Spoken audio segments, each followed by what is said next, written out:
In today's video, I am going to teach you how to archive in Microsoft Planner. Microsoft Planner does not include a native one-click archive button for buckets or plans. So instead, the goal is to create a clean way to store finished work without losing it.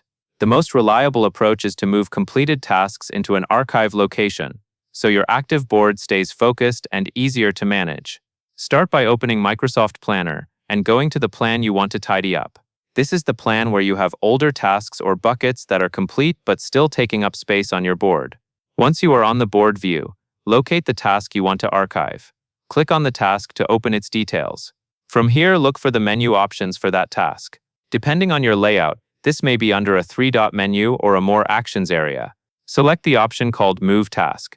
This is the key action that lets you store the task somewhere else while keeping the task history, notes, and activity intact. After you choose Move Task, you will be asked where you want to move it. Select the plan you are using as your archive location. Many teams create a dedicated plan or an archive bucket inside the same plan, often named something like Archive Finished or Completed, so it is obvious that the content is no longer active.